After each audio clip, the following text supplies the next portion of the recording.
A lot of folks enjoy reading the Old Farmer's Almanac, and some swear by its famous weather predictions.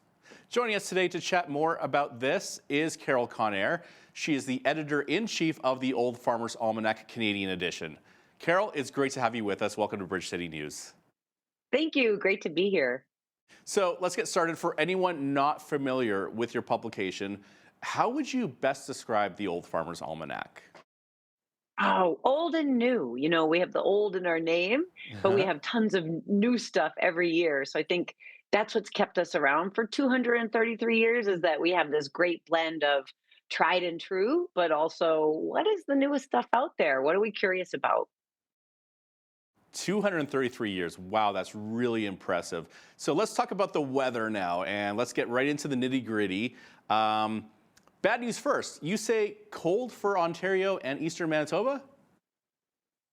Ooh, you're really one of the few areas in North America we're seeing snow cover and cold most of the winter season. That's what our prediction is. And Saskatchewan won't have the mountains of snow, but some cold temperatures? Absolutely. I was looking and the cold snaps are so frequent. We're saying, let me read my notes here, early and late December, early and late January, and mid and late February. That's kind of all winter. Wow. And now southern Alberta, which is where we are right now, let's talk about your prediction there as well as southern BC. Also below average temperatures, but it's interesting that you predict that the very southern areas of Alberta, which is where we are, we will have a wet winter that isn't so cold. We are saying wet, more precipitation overall. So it depends. If you get snow, you're going to see snow. I think it's kind of a sense of how warm will it be. I mean, all those cold snaps, that we're seeing really in the central part, really into the plains, all the way into the U.S. That's what we're calling for the most snow. And then yes, mild and wet, pretty much everywhere else. As you go further east, it does. There are some drier spots in Canada, but even as you go out to the Maritimes, wet again. So then let's talk about the Maritimes and Quebec. And what's the outlook for Quebec, Newfoundland, and the other maritime provinces? All the way east, we're saying really, really wet and precipitation. But if you're going inland, as you go inland, there's the chance for more snow. But yeah, it's a it's a milder winter overall, really, for North America, except for kind of the very heart of our landmass, where we'll see cold. It's because of the jet stream. It's wavier, it's slower, and those cold blasts have a good shot at coming down quite a few times during the winter. Now, it seems that there's some times where the Old Farmer's Almanac and what, say, like Environment Canada would predict, or like what they forecast, kind of clash. Are there different models that the Old Farmer's Almanac uses? Maybe you could explain some of that. Oh, absolutely. Well, we're kind of crazy, right? Trying to predict long range weather over a year in advance when people trying to predict it tomorrow don't always get it right. So there's that. But I think the main thing that differentiates us from pretty much all other long range weather forecasting is how much emphasis we put on magnetic storms on the sun. Those solar storms. Lots of people further south than ever before seeing the aurora borealis. That's the cycles of storms on the sun. It's hitting its peak. It just is peak of 25, and then the cycle 26. Those are 11-year cycles, and we have 25 years of records, which is an incredible set of data. And so it's not like magnetic storm, hot summer, right? It affects many aspects of what affects our weather. But what we are able to do is go back through time and layer that incredible information on top of climate science and meteorology and just look for those patterns. And that is essentially what we do with our long range forecasting. And let's talk a little bit more about those solar storms because North America has been treated to some really wonderful, spectacular light shows up in the sky this year, and most recently in the last couple of weeks. How are these solar storms impacting our climate or our way of living? Is it causing any disruptions with technology, cell phones, anything like that? Anything that you could share on these solar storms? Sure. Well, this has just been an incredibly active end to a cycle, really a record breaker in that way. And typically what happens, after the peak, it will rest down. The magnetic storms will dissipate on the sun. And yes, we have seen, I don't think most recently we've seen this, but in some of those intense storms earlier this year, there's little bits of the grid that might get a blast and knock out. And so we do see some impacts that way. I think overall the weather patterns that we're seeing that, partially are caused by this magnetic cycle on the sun, just a whole lot more water in the atmosphere, right? These tropical storms are dumping more water when they come onto land, and also really short duration but heavy rainfall where we've seen some of those that flooding, and so that intensity is part of this cycle. So hopefully, now that we're going to be past peak on those storms, we'll move into a quieter time weather-wise. Well, that's great to hear. I'm sure the people down south will be pleased to hear that they're not going to see such intense hurricanes like we saw some record-breaking We hope, hurricanes this year. right? We hope. We hope. Now, last year when we interviewed Jack Burnett, he's the managing editor of the Old Farmer's Almanac, he said we could expect to see a dry winter last winter. How accurate were last year's predictions? Well, we was really accurate around where I am, and we do our accuracy in every issue. You can look in every issue, and we list cities, and so you can see where you are. If you find a city close to you, how we did. So it really is dependent on where you are. We might get 100% in your area, and really be on the nose, precipitation and temperature. Lots of places. 2 years ago, for instance, we had a lot of indiscrepancies with that precipitation. There was just a lot more generally, and so we've tweaked our forecast to take that into consideration and look more closely at that. And again, with a warming world, we're just continually having to tweak our temperatures up. Canada released almost all of its new normals. The U.S. did a few years ago, so we're working on a later data set, 1990 to 2020 or so. But even those aren't quite capturing because of the two warmest summers really on record this year and last. Now, the Old Farmer's Almanac is not just about weather. It also includes a variety of interesting articles. Can you share a bit about the endangered cattle breeds? Because I had no idea about this. Yeah, this is one of my favorite stories. Comeback cows.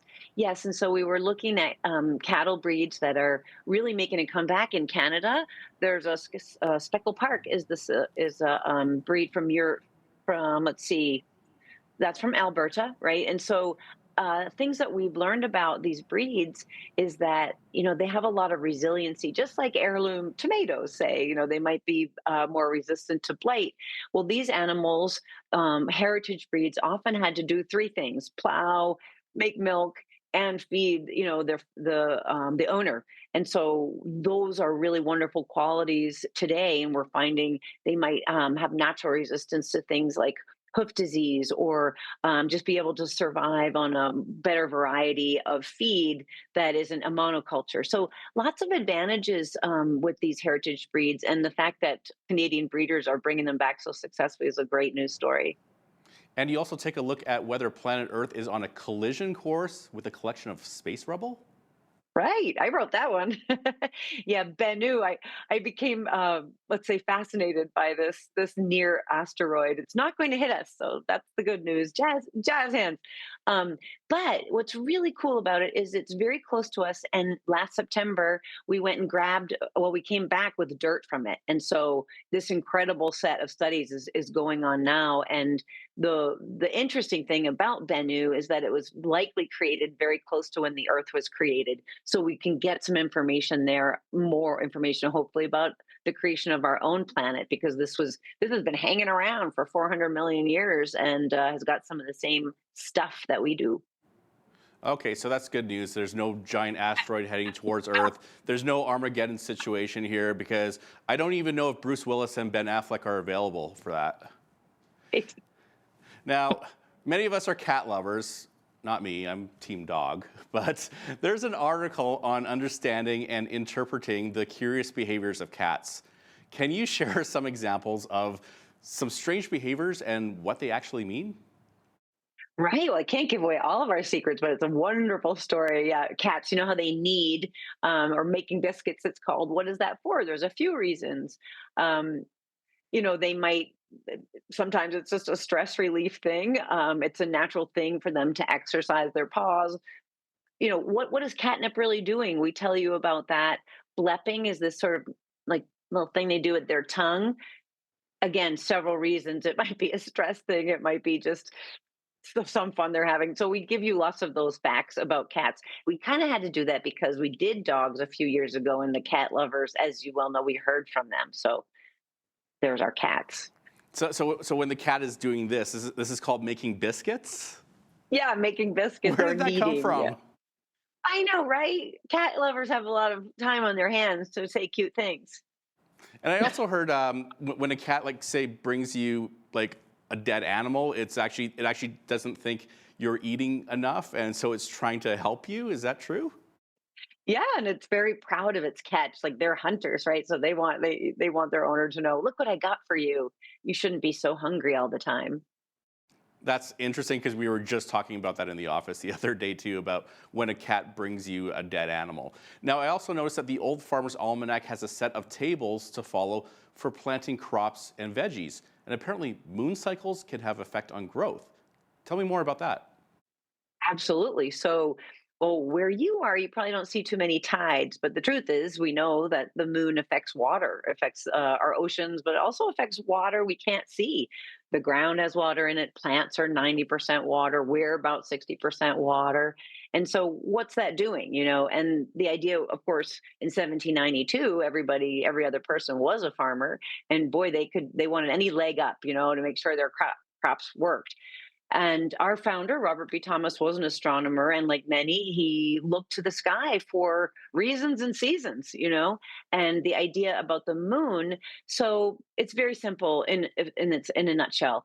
If you are growing above ground crops, things that really need to do their business above ground, like lettuces and corn or beans, peas, things that climb, do that in a waxing moon as the moon is growing in its intensity of light because the water's being drawn up. And a waning moon, right? A waning moon, now the water comes back down right into the earth. So root crops, you want to transplant something, your garlic, your onions, potatoes, beets, those things are underground. And so it's helpful. The water being drawn back into the earth by the moon receding in light, right? In the waning, lets those crops really dig in.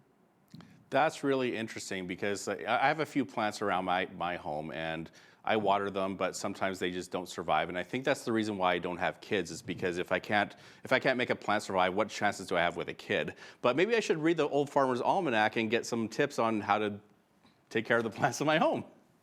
I think we can definitely tell you how to take care of plants, but we're not going to tell you how to take care of kids. Though in a lot of historic almanacs, we do talk about parenting, but I don't think as the editor I would touch that one right now.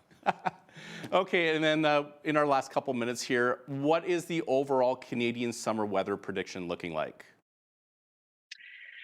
Oh, it's different in a few different places. We're calling for for the U.S. hot and dry, and so parts of Canada the same. But again, it's kind of depends on where you are. Some of the coastal areas are going to be seeing more rain than others, and I think the further north you go, we have some rain predictions there. But overall, where you are, we're calling for a cool and wet summer in the Alberta area.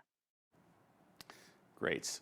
Carol Connare is the editor-in-chief of the Old Farmer's Almanac Canadian Edition, available at www.almanac.com.